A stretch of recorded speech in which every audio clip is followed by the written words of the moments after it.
माननीय चेयर से मुझे यह आश्वासन दिया गया था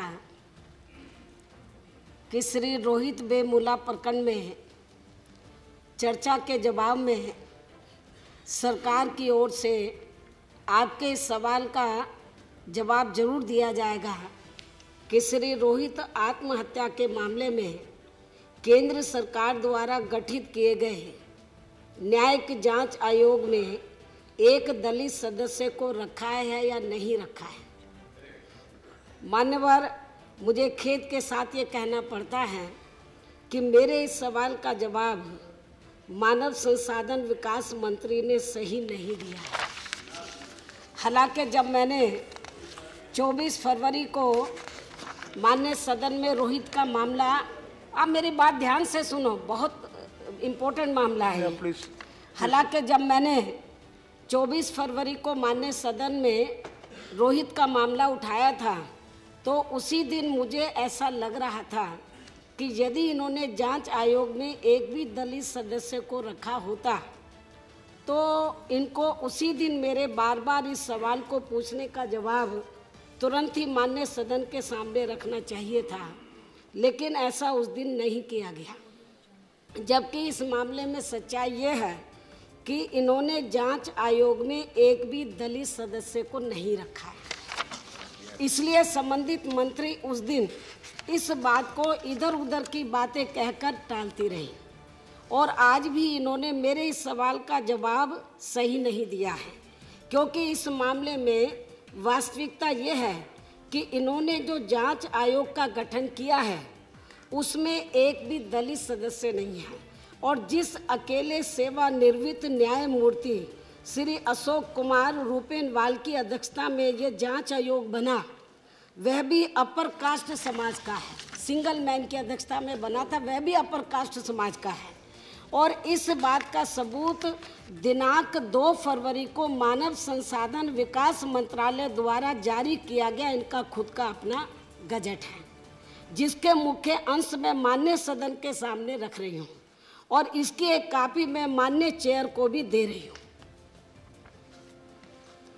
और जो नेतागण हैं उनको भी इसकी मैं कॉपी दे रही हूँ। मान्यवर, मुख्य अंश इस प्रकार से हैं कि केंद्रीय सरकार जांच आयोग अधिनियम 1952 का 60 की धारा 3 द्वारा प्रदत्त शक्तियों का प्रयोग करते हुए हैदराबाद विश्वविद्यालय में घटनाओं जो श्री चक्रवर्ती आर वेमुला की मृत्यु का कारण बनी की जांच करने के लिए न्यायमूर्ति अशोक कुमार रूपेनवाल सेवानिवृत्त की अध्यक्षता में जांच आयोग की नियुक्ति करती है। आयोग को सौंपे गए कृत्य निम्न अनुसार इस प्रकार से होंगे।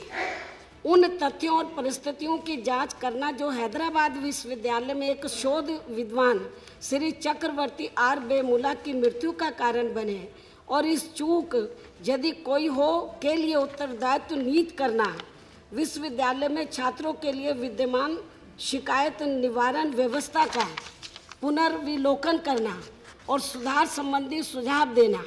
आयोग अपनी जांच करेगा और केंद्रीय सरकार को अपनी रिपोर्ट और सिफारिशें इसकी नियुक्ति के 3 मास के भीतर प्रस्तुत करेगा। इस प्रकार इस जांच आयोग में एक भी दलित सदस्य नहीं रखा गया है। इससे इनकी रोहित को न्याय देने की मानसिकता हमें पूरे तौर से कोरी बेईमानी व दलितों को धोखा देने वाली ही नजर आती है। इसके साथ ही यहाँ मैं ये भी कहना चाहती हूँ कि जो ये जांच कमीशन बनाया भी गया है, बहुत इम्पोर्टेंट बात है, जो ये जांच कमीशन आप रह जाएगा सारा जिसके लिए आपने मुझे समय दिया है, जो ये जांच कमीशन बनाया भी गया है वह section 3 commission of inquiry act 1952 के तहत बनाया गया है। बहुत ही इम्पोर्टेंट बात मैं माननीय सदन के सामने रख रही हूँ। इस कमीशन में इलाहाबाद हाई कोर्ट के एक सेवानिवृत्त जज को सिंगल मेंबर बनाया गया है, जो कि हमारी जानकारी के हिसाब से वे अनुसूचित जाति के नहीं हैं। हमारी पार्टी का ये भी कहना है कि जब सेक्शन 3 के अनुच्छेद 2 में ये तो यही बात है ना, प्राइवेट मेंबर्स पर टाइम लेना है। प्लीज आप उनको टाइम लेना है, मेरी बात तो आप सुन लीजिए पहले है। ये प्रावधान है, आप मेरी बात तो सुने।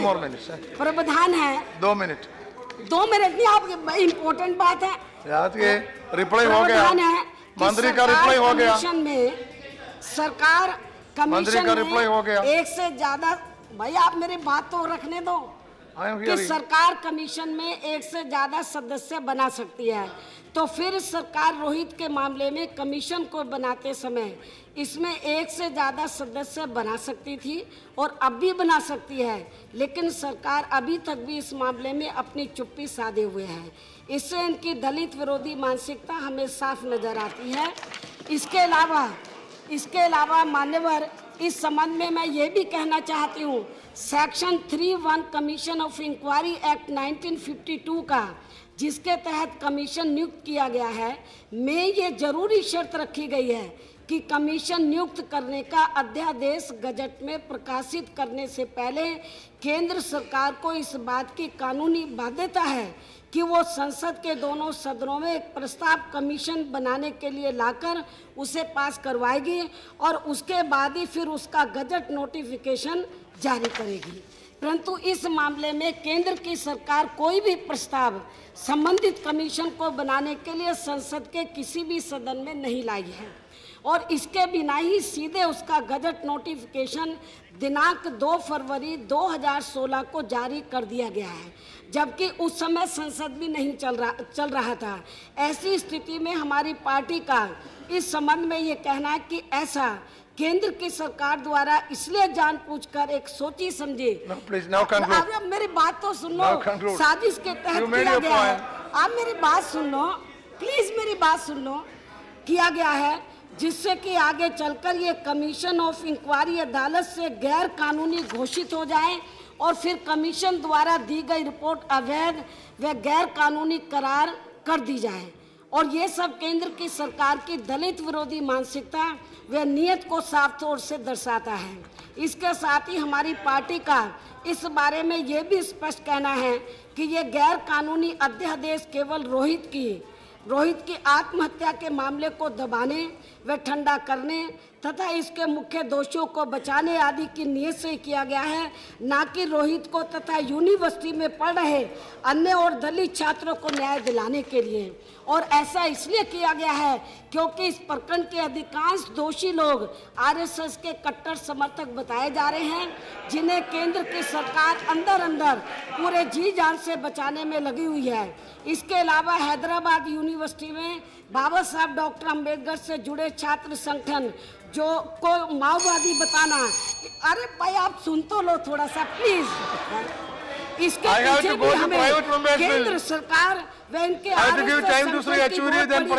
साजिश नजर आती है ताकि बाबा साहब की सोच से ये लोग दूर रहें। ऐसी स्थिति में केंद्र सरकार द्वारा किसी भी मामले में बाबा साहब डॉक्टर अंबेडकर की कई बातों का उदाहरण इनके मुंह से शोभा नहीं देता है, इसलिए इनको अब ये नाटक 5 मिनट संबंधित मंत्री द्वारा, अब तो मैं मेन बात करने वाली हूँ। इसके अलावा संबंधित मंत्री का खासकर लोकसभा में रोहित के मामले में ये कहना कि जाति के आधार जाति के आधार पर न्याय नहीं होता है, लेकिन इन्होंने कल भी कहा मान्य उपसभापति जी, don't create problem. Let me try to solve. Yeah, you don't create. I am trying my best. Then why do you project problem? माननीय सभापति जी, केवल मैं 5 मिनट का समय ले रही हूँ, रिक्वेस्ट कर रही हूँ। इसके अलावा संबंधित मंत्री का खासकर लोकसभा में रोहित के या इस सदन में भी और लोकसभा में भी रोहित के मामले में ये कहना कि जाति के आधार पर कभी न्याय नहीं होता है, लेकिन इसके बारे में भी इनको मेरा ये कहना है कि पूरे देश में खासकर दलितों, आदिवासियों व अन्य पिछड़े वर्गों के लोगों के साथ आज़ादी के बाद से लेकर अभी तक भी जाति के आधार पर हर मामले में वे हर स्तर पर जो अन्याय अत्याचार हो रहा है, इस बात को भी ध्यान में रखकर कुमारी जी प्लीज कोऑपरेट। जब ये बात मानने सदन में यू मेड योर पॉइंट, अभी बहुत बोल चुका, थोड़ा सा क्या फायदा है, तो ये ज्यादा अच्छा होगा। इसके साथ I promised you, why are you again? मान्यवर संबंधित मंत्री ने एक मिनट, मैं मंत्री जी के बारे में कहना चाहती हूँ, बहुत अच्छी बात कहना चाहती हूँ। इसके साथ ही मान्यवर संबंधित मंत्री ने रोहित की आत्महत्या पर जो अपने भाषण में कई बार अपनी भावुकता दिखाई है, तो इसका नाटक करने की बजाय इनको अपने मंत्रालय में इनके रोहित के छोटे भाई को कोई सरकारी नौकरी दे देनी चाहिए थी, तो ये ज़्यादा अच्छा होता है। जिसके लिए उसकी मां दिल्ली सरकार के मुख्यमंत्री से फरियाद कर रही है। और इस संबंध में यहाँ मैं ये भी कहना चाहती हूँ, यदि उत्तर प्रदेश में हमारी पार्टी की सरकार होती तो फिर हमारी सरकार रोहित की मां की बिना फरियाद के ही उनके छोटे बेटे को अब तक सरकारी नौकरी भी जरूर दे देती। इसकी तरफ भी सरकार को ध्यान देने की जरूरत है। बस एक मिनट, इस मामले में सीएमओ और वहाँ के पुलिस प्रशासन के बारे में भी सदन में गलत बयानबाजी की गई है। बस एंड कर रही हूँ। इसलिए इन सब बातों को ध्यान में रखकर हमारी पार्टी श्री रोहित प्रकरण मामले में संबंधित मंत्री के जवाब से बिल्कुल भी सहमत नहीं है। जबकि इस संबंध में इन्होंने 24 फरवरी को यह भी कहा था, यदि बसपा मुखिया उनके जवाब से संतुष्ट नहीं हुई तो फिर वे अपना सर काटकर उनके चरणों में रख देगी। जिसे याद दिलाते हुए अब मेरा मंत्री से ये कहना है, क्या अब वह अपने इस वायदे को पूरा करेंगी?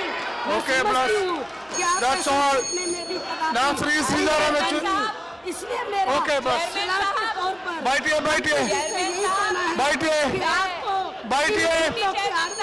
बैठिए प्लीज। कुमारी जी बैठिए, कुमारी जी बैठिए, कुमारी जी, कुमारी जी बैठिए।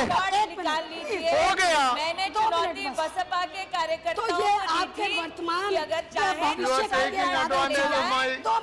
के सभी कार्यकर्ताओं को आमंत्रित करती प्रधानमंत्री जी को भी मजबूर होकर अपनी सरकार को बदनामी से बचाने के लिए फिर आपको नीचे जमीन पर ही लाना होगा। और इतना ही नहीं, बल्कि आपका 24 फरवरी को मेरे व विपक्ष के अन्य सदस्यों के प्रति भी व्यवहार कोई खास अच्छा नहीं रहा है, जिसके लिए आपने मुझसे खुद बहुत इम्पोर्टेंट बात है, आप सुनो, रिकॉर्ड में आने की जरूरत है। अब मैं बताना चाहती हूँ। और इतना ही नहीं, बल्कि आपका माननीय मंत्री जी का 24 फरवरी को मेरे व विपक्ष के अन्य सदस्यों के प्रति भी व्यवहार कोई खास अच्छा नहीं रहा है, जिसके लिए आपने यानी कि मंत्री जी ने मुझसे कल लॉबी में आकर माफी भी मांगी थी। और फिर मैंने एक महिला और आपसे बड़ा होने के नाते कल तो आपको माफी कर दिया है, कल तो आपको मैंने माफी कर दिया है, लेकिन ऐसी गलती से दोहराने का भविष्य में मेरा समाज व मेरी पार्टी तथा अन्य विपक्षी पार्टियों के लोग इसकी आज में आपको सलाह के तौर पर चेतावनी भी दे रहा हूं। Please, that's enough. How can you do like this? This is too much. Kumari ji, please, that is enough. जो बवाल मचा हुआ है, Please, Kumari ji, please. No. That is enough now. Kumari ji, please. This cannot be allowed. दोषी लोग हैं, उनके police में खुफिया This cannot be allowed. सही जांच पड़ताल कराने के बाद ही फिर कोई कार्रवाई करनी चाहिए और करनी चाहिए। और इतना ही नहीं, Over, that's enough. No, that's all. That's all. मामले में हमारी That's enough. That's enough. इस मामले की अलग से चर्चा कराने की बजाय जो के साथ No more. इकट्ठा ले लिया गया है। Now please stop. खासकर BJP Kumari Mayawati, please stop. दलित विरोधी, Please stop. 2 मिनट दलित विरोधी मानसिकता हमें 2 मिनट बस, प्लीज 2 मिनट साफ नजर आती है, 2 मिनट बस। और इतना ही नहीं, बल्कि कल जो मंत्री जी ने दुर्गा व महिषासुर के तोड़ मरोड़ के हिंदू पौराणिक में दिए गए इतिहास का behave like this. What do I do? देकर खासकर दलितों व आदिवासियों का 30 minutes से अपमान किया गया है, ये बहुत ही शर्मनाक है, निंदाजनक भी है। अर्थात तोड़ मरोड़ के दर्शाए गए इतिहास के मुताबिक, हिंदू पौराणिक कथाओं के मुताबिक दुर्गा माँ This is taking the house to your ransom. कल देश के दलितों पे This is taking the house to your ransom. अपमान किया गया है, उसे हमारी पार्टी कतई भी बर्दाश्त नहीं करेगी। और मैं ये बात पूरे दावे के साथ कह सकती हूँ, हिंदू संस्कृति का Okay, please. That's all. जानबूझकर Okay, nothing more will go on record. के तहत ही या no, record में नहीं आते, बस record में नहीं आते, बस कुमारी जी बैठिए, अभी record में नहीं, record नहीं करते हैं, आप बैठिए, this is not going on record, आप बैठिए, कुमारी जी बैठिए, या हो गया, it is not going on record. Shri Yechury, please, I called Yechury, ना श्री येचुरी, मैंने येचुरी, आप बैठिए, आपको ये सब लोगों का सपोर्ट चाहिए, आप बैठिए, नो प्लीज, उसको गुमराह किया है, इसके हमारी पार्टी कड़े शब्दों में निंदा करती है और पूरे देश No, please. का जो दलित समाज है, भारतीय जनता कुमारी जी बैठिए।